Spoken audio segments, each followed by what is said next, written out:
Lenin en México. Lenin ha sido un motivo recurrente en la cultura política mexicana. Emiliano Zapata le escribió una carta.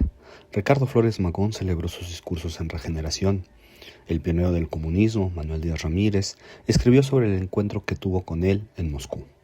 Diego Rivera, Frida Kahlo, Miguel Covarrubias, José Hernández Delgadillo, David Alfaro Siqueiros y Luis Arenal lo tomaron como inspiración artística. Concha Mitchell y Graciela Amador le compusieron corridos distribuidos en el Machete. Lázaro Cárdenas lo elogió. Tomás Garrido Canaval llamó a su hijo con su nombre. En tanto que años más tarde, Ríos escribió un libro para principiantes sobre su figura. Adolfo Sánchez Vázquez, Alonso Aguilar Monteverde, Wenceslao Roses, Enrique Semo, Raúl Olmedo, René Zabaleta, Cesario Morales, Gabriel Vargas y Elvira Concheiro lo leyeron para problematizar el marxismo de la segunda mitad del siglo XX. No hace mucho, el expresidente López Obrador recordó que, con el Estado y la Revolución, los estudiantes de ciencia política analizaban el golpe de Estado contra Salvador Allende en 1973. Por si esto fuera poco, al menos 2 ediciones completas de sus obras fueron publicadas en México, una por Ediciones de Cultura Popular, la editorial del PC, y por la librería Salvador Allende.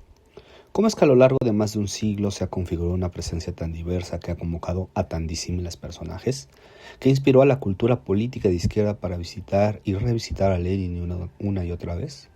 Durante los primeros años de existencia del Partido Comunista Mexicano, Lenin y Zapata se convirtieron en los grandes referentes y ejemplos revolucionarios. Al advenir el cardenismo, en su clímax de presencia pública, el PCM ejerció una operación de relectura histórico. Hidalgo era iniciador de la Forja Nacional, Morelos el precursor decidido del socialismo, Juárez y Zaragoza, profundos antiimperialistas que solían aparecer junto a Ho Chi Minh, Flores Magón, íntegro y admirado precursor. Operó una doble perspectiva. El comunismo reconocía como un fenómeno global propio del despliegue de las necesidades de la historia, pero estaba lejos de ser una imposición en suelo mexicano. Antes bien, con aquel ejercicio interpretativo se reconocían las trayectorias locales que testificaban la proclividad del pueblo mexicano hacia la emancipación y la radicalidad.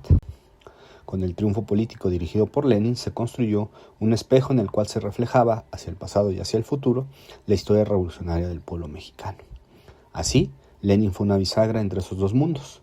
No solo era el ejemplo del líder político, sino también el artífice de una manera de pensar e imaginar el mundo que conectaba lo universal con lo particular. Desde la década de 1930, los comunistas del PCM y después de sus múltiples escisiones celebraron a Lenin en teatros y cines de la Ciudad de México. La prensa comunista, el Machete, La Voz de México o Noviembre del Partido Obrero Campesino se vestía de plácemes cada año en dicho mes. Una semana celebraban la construcción futurista hecha por Lenin en el país de los soviets y a la siguiente reafirmaban ser parte de una larga trayectoria de líderes populares mexicanos. Pero no fue esta la única versión de Lenin que tuvieron los comunistas. En la revista Teoría del PC, en los años de profunda crisis ideológica, se publicó un grabado con el Lenin de piel oscura, ojos pequeños, una especie de Lenin indianizado.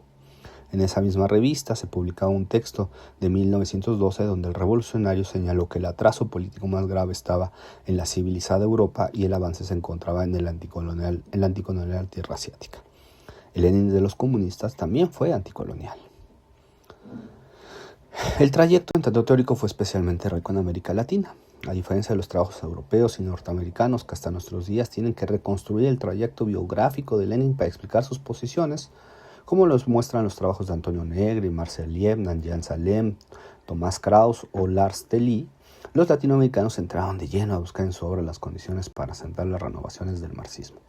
Nombres como Marta Harnecker, Núñez Tenorio, García Linera, Vania Bambirra, Teotonio dos Santos, Rodney Arismendi o Enrique Semo son parte de una olvidada bibliografía que después de 1959 le dieron sentido a la sentencia de Rey Debré de que la revolución latinoamericana era la de un leninismo apresurado. Este caudal teórico, regado en una región que encontró en no pocas ocasiones en México su lugar de referencia, producción o publicación, convivió y rivalizó con las perspectivas gramscianas, luxemburguistas y frankfurtianas. Esto fue así porque Lenin se convirtió en teórico de la intervención política, del análisis de fuerza en coyunturas específicas y de la tensión estratégica que vinculaba el sueño revolucionario con la realidad concreta. Lenin entregaba insumos que ninguna otra figura dentro del marxismo proporcionaba. Finalmente, fue en la poesía donde la tradición cultural mexicana se mostró menos profunda a propósito del revolucionario. En América Latina se pasaba a Lenin por el tamiz romántico, presentándolo fundido con la naturaleza y por tanto alejado de las estatuas, dogmas y el frenético industrialismo, como puede captarse en los versos de Roque Dalton, Pablo Neruda, Raúl González Tuñón, Nicolás Guillén, Miguel Barnet o René de Pestre. En México fue Efraín Huerta quien dibujó involuntariamente el trayecto de su presencia en la izquierda local al señalar que Lenin les dio sentido estratégico con su visión profética.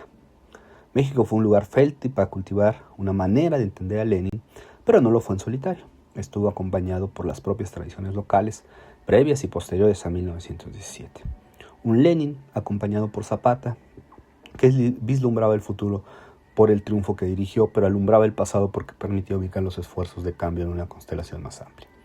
Quizá la prueba gráfica más clara de ello es la unidad habitacional cercana a la estación del Metro Constitución de 1917 en la Ciudad de México, sobre el anillo periférico, en la que en grandes paredes se muestran de perfil a Lenin junto a los rostros de Cuauhtémoc, Zapata, Villa, Mao y el Che, una y otra familia revolucionaria para la nación.